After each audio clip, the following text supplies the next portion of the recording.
नमस्कार, स्वागत है आपका समाचार एक्सप्रेस में। मैं आपके साथ नेहा वर्मा। करनाल को स्मार्ट सिटी बनाने के लिए लाखों करोड़ों रुपए खर्च किए जा रहे हैं, लेकिन बावजूद इसके अवैध निर्माण स्मार्ट सिटी को बेरंग कर रहा है।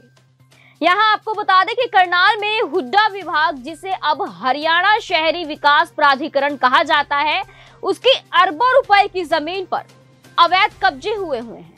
ग्रीन बेल्ट का एरिया हो या फिर हुड्डा क्षेत्र में आने वाला एरिया, उसमें बनने वाले मकान, सब जगह कहीं ना कहीं गड़बड़ है। इतना ही नहीं, करनाल में बने कई नर्सिंग होम भी विभाग के नियमों को ताक पर रखकर चल रहे हैं। आखिर यह सब कैसे और किसके शहर पर हो रहा है, और करनाल शहर को अतिक्रमण से कैसे मुक्ति मिलेगी? इन सब सवालों के जवाब समाचार एक्सप्रेस को विभाग के संपदा अधिकारी मयंक भारद्वाज ने दिए। बातचीत के दौरान संपदा अधिकारी ने समाचार एक्सप्रेस को यह स्पष्ट कर दिया कि उनसे पहले जो भी होता था वह अब नहीं होगा।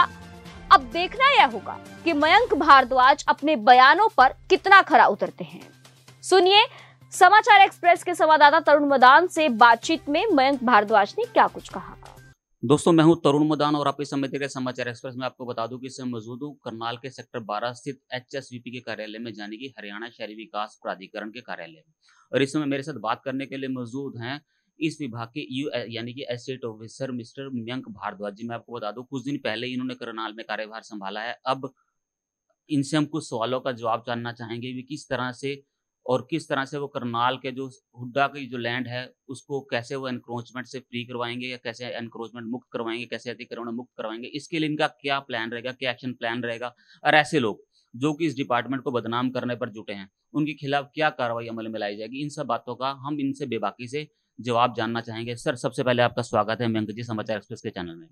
धन्यवाद। मयंक जी, सबसे पहले मैं ये जानना चाहूंगा कि आपने भी अभी कुछ दिन पहले ही करनाल में कार्यभार संभाला है। हो सकता है अभी आपको करनाल के बारे में पूरी नॉलेज ना हो, लेकिन मैं सर सबसे पहले आपको बताना चाहूंगा करनाल में कुछ स्थानों पर जो कि हुड्डा की लैंड है, HSVP की लैंड है, वहां पर एनक्रोचमेंट है। इसके बारे में अगर आपके कोई संज्ञान में मामला है या लोगों ने कोई शिकायत की है? कुछ शिकायतें प्राप्त हुई हैं हमें, जैसे ट्रांसपोर्ट नगर में कुछ इंक्रोचमेंट्स हैं, और जो ग्रीन बेल्ट है सेक्टर 6, 7, 8, 9 के, उसमें कुछ इंक्रोचमेंट्स हैं, जिस किसी बैंक्वेट हॉल्स की, और कुछ मंदिर वालों ने किए हैं, और कुछ लोगों ने आगे रेल लगा के अपना बढ़ा दिया है। ग्रीन बेल्ट में को अपने अंदर ले लिया, अपने घर के अंदर ही, उसमें अपने कुछ उगाने लग गए हैं चीज़ें वगैरह जो भी। तो ये आए या अभी मैं आज विज़िट भी करके आया हूँ वहाँ पे। तो इस पे जल्दी कार्रवाई मैं करने की सोच रहा हूँ कि हाँ, जितना भी जल्दी हो सके मैं कर सकता हूँ। सर, किस तरह का एक्शन प्लान रहेगा आपका? अभी किस तरह से कार्रवाई हो सकती है, क्योंकि अब तो वो बन गया, मंदिर भी बन गया और जिसने जो भी बनाना था बना लिया। तो इस मतलब इनके विरोध में या इनके खिलाफ जाने के लिए आपको कोई ना कोई एक्शन प्लान बनाना पड़ेगा। आपके माइंड में ऐसा क्या आपने माइंड कैसे सेट किया कि हम किस तरह से करनाल सिटी को एक बार फिर से स्मार्ट सिटी बना सकते हैं? क्योंकि अभी जो अतिक्रमण है वो स्मार्ट सिटी के नाम पर धब्बा है। जैसे दो चीज़ें हैं, एक तो लैंड पहले से एनक्रोच हो चुकी है, एक कुछ मैंने चीज़ें ऐसे आइडेंटिफाई की जैसे फील्ड विजिट में, कि जो धीरे धीरे हो रही हैं। जैसे किसी ने कुछ एक छोटा सा सामान कुछ कंस्ट्रक्शन कर दी है, वो आगे जाके बड़ी एनक्रोचमेंट में कन्वर्ट होगी। तो इसकी टू प्रॉन्ग्ड अप्रोच लेनी पड़ेगी। एक तो जो कंस्ट्रक्शन हो रही हैं इलीगल या होने वाली हैं, उनको रोका जाए, ठीक है, और जो हो चुकी हैं उसके खिलाफ कार्रवाई करने के लिए उनको नोटिस जारी किए जाएंगे। और अगर ड्यूटी मजिस्ट्रेट और फोर्स लेके मुझे DC साहब से लेनी पड़ी तो वो लेके भी एनक्रोचमेंट खत्म की जाएगी। देखिए, इन्होंने में स्पष्ट कर दिया कि जिस तरह से एनक्रोचमेंट हो रही है करनाल में, जो अभी चल रही है फिलहाल, उसको तो मौजूदा समय में रोक दिया जाएगा, लेकिन जो बना चुके हैं उनको लीगल नोटिस किया जाएगा। इसके अलावा अगर पुलिस दल बल की भी जरूरत पड़ती है उसको गिराने के लिए या उनको नोटिस देने के लिए, तो उसका भी पूरा प्रयोग किया जाएगा। सर, इसके बाद सवाल आता है कि यहाँ करनाल में नर्सिंग होम्स को परमिशन दी गई थी कि 25% कंसल्टेंसी के लिए उन्होंने बनाना था, लेकिन उन्होंने फुल फ्लेज अपने नर्सिंग होम बना लिए। वहाँ OT भी चलती है, लेबोरेटरी भी चलती है, एडमिशन भी चलता है, OPD भी चलती है, IPD भी चलती है। सर, आज तक क्या कभी इनके खिलाफ कोई एक्शन प्लान लिया? क्योंकि पिछले 20 सालों से जो ये है, ये फाइलों में दबे से दबे नजर आ रहे हैं। नर्सिंग होम का रिगार्डिंग अगर बात करें तो मुझे अभी कुछ टाइम पहले ही पता चला है कि ऐसा कुछ हो रहा है इलीगल। नर्सिंग होम जिन पे परमिशन नहीं थी उनको कुछ और कर रहे हैं जिनकी परमिशन पे नहीं है। तो नर्सिंग होम की लिस्ट वगैरह जितने भी हैं यहाँ करनाल में सेक्टर्स में जिन्होंने परमिशन ली हुई थी, उनकी मैंने लिस्ट निकलवा ली है। ठीक है, उसके बाद मैं एक बार विज़िट कर लेता हूँ सारों को, देख लेता हूँ कि कैसे कितनी ज़्यादा इन्होंने इल्लीगल चीज़ें की हुई हैं या नहीं की हैं। ठीक है, उस हिसाब से फिर इन पे कार्रवाई होगी। उसकी लिस्ट आ गई है, लिस्ट निकलवा दी। सर कितने हॉस्पिटल्स होंगे ऐसे जिन पर कार्रवाई हो सकती है? सच अभी नंबर तो नहीं बता सकता, बट मैं हाँ लिस्ट मेरे को ये पता है कि कुछ कुछ हैं सेक्टर्स में। जैसे कुछ सेक्टर्स ऐसे में हैं जिनमें घर में ही उन्होंने खोले हुए हैं इलीगल, है ना, परमिशन नहीं थी, या उन्होंने कुछ जो छोटी मोटी परमिशन लेनी थी उनके उनके पास थी, पर उन्होंने उससे ज़्यादा बढ़ा दिया है कुछ, तो वो उस पर कार्रवाई चल रही है। मैंने कुछ दिन पहले ही 2-4 दिन पहले स्टार्ट किया है कार्रवाई। मैं आपको बता दूं एक बारी फिर से, ये मेरे साथ बात करने के लिए इस समय फिलहाल मौजूद हैं HSVP के ईओ मयंक भारद्वाज जी, जिन्होंने हमें बिल्कुल क्लियर कर दिया है कि जो भी अस्पताल जिन्होंने परमिशन ले रखी थी 25% कंसल्टेंसी के साथ बैठने की, लेकिन उन्होंने अपने घरों में ही नर्सिंग होम बना लिए, फुल फ्लेज हो नर्सिंग होम चलाए जा रहे हैं, उनके खिलाफ इन्होंने अब लिस्ट तैयार कर ली है और शीघ्र अतिशीघ्र ही उन पर कार्रवाई भी अमल में लाई जाएगी। भारद्वाज जी, HSVP का नाम एक चीज के लिए हमेशा लोगों के दिमाग में रहता है कि यहाँ पर अगर कोई काम आता है तो वो लटक जाता है और बिना लिए दिए काम नहीं होता। ये क्या लोगों के मन में भ्रम है या भ्रांति है या इसके पीछे कोई सच्चाई है? देखिए, पहले क्या होता था या क्या हुआ है, लोगों के मन में क्या भ्रम है, उसके बारे में तो मैं नहीं बता सकता। बट हाँ, मैं अभी ये मैसेज देना चाहता हूँ करनाल को पूरे कि HSVP में पेंडेंसी है। पिछले बहुत टाइम से यहाँ पे कोई था नहीं, पेंडेंसी क्लियर करने में कुछ टाइम लगता है, वो पेंडेंसी क्लियर हो रही है। बट ऐसा कुछ नहीं है कि कुछ ले दे के काम होता है या कुछ होता है, काम आपका बिना लिए दिए होगा। यही मैसेज मैं बाहर पहुंचाना चाह रहा हूँ। और मेरा मेन मोटिव है कि इस ऑफिस की इमेज जो है वो उसको मैं ठीक करूँ। ये एक मेरा प्राइम मोटिव था जब मैं आया था, कि लोगों को ये ना लगे कि वहाँ लोग, उनके मन में ये रहता है कि यहाँ पे देना ही पड़ेगा। ऐसा ऐसा कुछ नहीं है। अपना ऑनलाइन पोर्टल है, ऑनलाइन पोर्टल पे अप्लाई कीजिए। अगर आपकी फाइल सही होगी तो एक्सेप्ट होगी, नहीं सही होगी तो रिजेक्ट होगी। वो रिजेक्शन एक्सेप्शन में कन्वर्ट नहीं होगी, चाहे कितना भी ले देंगे कुछ हो जाए। सर अभी आपने बताया कि पेंडेंसी है, उसको क्लियर होने में थोड़ा सा टाइम लगेगा। इट मीन्स हम ये भी कह सकते हैं कि ओसी होने में भी थोड़ा सा टाइम अभी लग सकता है फिलहाल। ओसी का केस ऐसा है कि जैसे अभी मैं आज ही ओसी के रिगार्डिंग चेकिंग पे गया था इंस्पेक्शन पे। मेरे पास जो ओसी के केसेस आए थे उनकी लिस्ट लेके मैं घूम के आया हूँ अलग अलग सेक्टर्स में। खुद से चेक कर रहा हूँ कि क्या है, कितना ओसी कितना कंप्लीट है। अगर कंप्लीट है तो ओसी मिल रहा है, नहीं कंप्लीट है तो नहीं मिलेगा।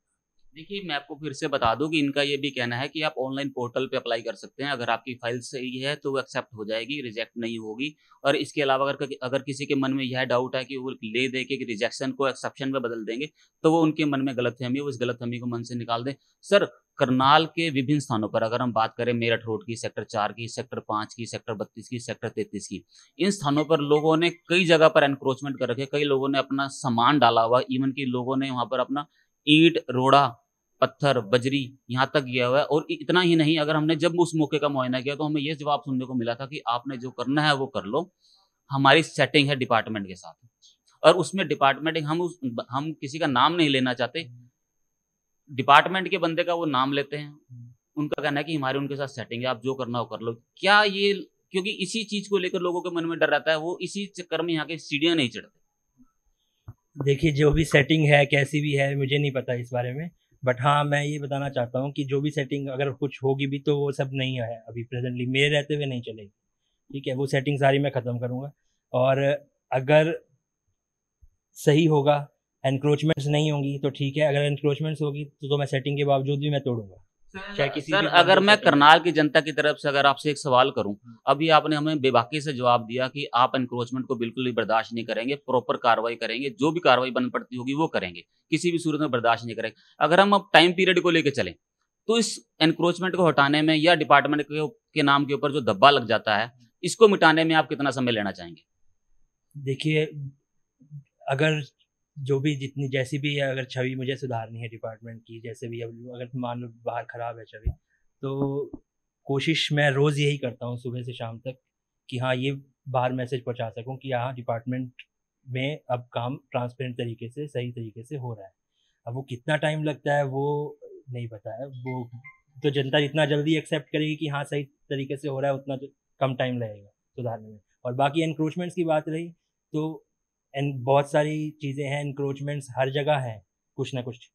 पहले टारगेट किया जाएगा कि बड़ी एनक्रोचमेंट्स जो हैं वो ख़त्म की जाएँ, ठीक है, और जितनी भी साइट्स हैं उनको ई ऑक्शन के लिए डाला जाए, उसके बाद फिर छोटी छोटी एनक्रोचमेंट्स को टारगेट किया।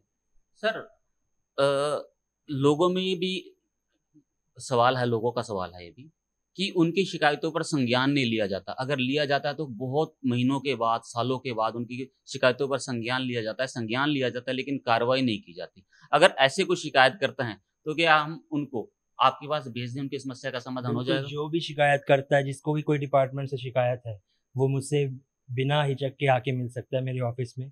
जो भी उनकी शिकायत है, मैं सबकी शिकायतें सुनता हूँ। मैं इवन बहुत सारे लोगों को पता भी चल चुका होगा अब तक कि मैं 5 बजे का टाइम नहीं मानता ऑफिस का, अपने लिए तो एटलीस्ट मैं 7 बजे तक भी बैठ जाता हूँ, 7:30 8 बजे तक बैठ जाता हूँ, तो मैं सबकी शिकायत सुन के जाता हूँ।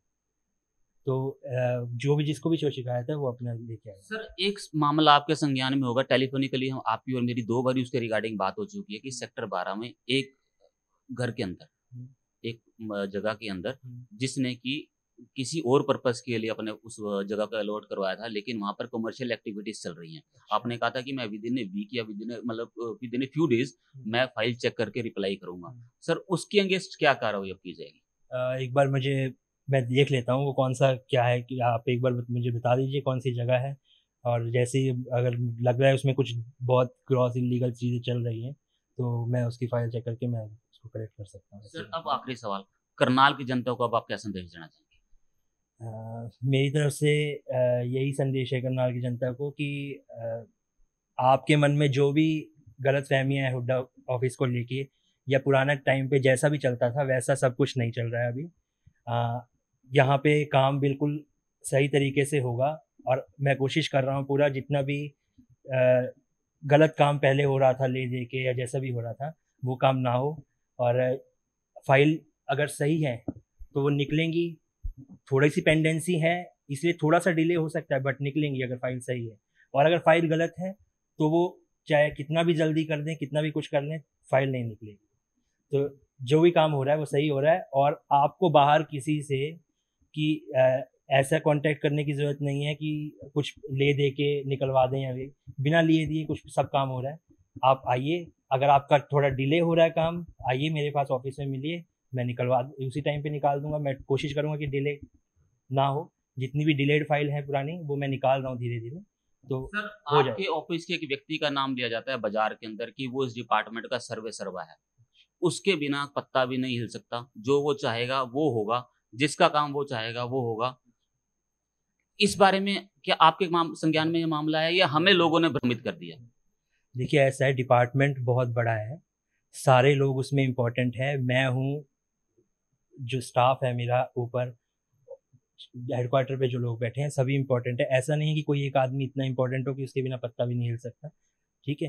तो सभी इम्पोर्टेंट होते हैं, बट हर एक लेवल पे अपनी इम्पोर्टेंस होती है एक, और ऐसा नहीं है कि किसी आदमी की इतनी ज़्यादा चल रही है कि हाँ उसके बिना कुछ नहीं हो रहा है, ऐसा नहीं है। मैं यहाँ जब तक बैठा हूँ तब तक मैं ये इंश्योर करूँगा कि ऐसा नहीं होता। देखिए ये थे मेरे साथ HSVP के EO मिस्टर मयंक भारद्वाज जी, जिन्होंने हमारे हर सवाल का बेबाकी से जवाब दिया। मैं भी इनकी तरफ से आम जनता को ये आग्रह करना चाहूँगा कि वो बिना किसी झिझक के अपने किसी भी काम के लिए HSVP के कार्यालय में आ सकते हैं, और लोगों के मन में अगर इस डिपार्टमेंट को लेकर जो भी शंका है वो इनसे मिलकर वो दूर कर सकते हैं। क्योंकि अक्सर हम लोगों को भी लोग टेलीफोन के जरिए बताते हैं कि हमारे साथ ये हो रहा है, हमारे टाइम को इतना। हाँ, इस बात को इन्होंने जरूर माना है कि पेडेंसी है जिस वजह से थोड़ा सा काम डिले हो रहा है, लेकिन इनका ये भी कहना है कि ये समय को नहीं मानते। 5 बजे अपनी छुट्टी नहीं मानते, 7 बजे तक बैठते हैं। जब तक काम है तब तक ये बैठते हैं, 5 बजे नहीं, जब तक काम है तब तक ये बैठते हैं। इसके अलावा यदि किसी के मन में कोई शंका है, किसी के मन में कोई भ्रम है, या किसी के मन में किसी भी तरह की कोई भ्रांति है, तो वो इनसे मिलकर वो दूर कर सकता है। बाकी रही करनाल में अतिक्रमण की बात, अतिक्रमण मुक्त करनाल जल्दी हो जाएगा, ये इन्होंने हमें वादा किया है, जनता से वादा किया है। इन्होंने टाइम पीरियड भी मांगा है, हमने इनका टाइम पीरियड भी आप सब लोगों को सुनवा दिया है। अब देखना ये होगा कि इनकी बातों में और इनके काम करने के तरीके में कितनी सच्चाई है। यह भी हम आपको समय समय पर अपडेट देते रहेंगे। मैं Tarun Madan, senior camera person, Sunny Chaudhary, Samachar express के लिए बहुत बहुत धन्यवाद।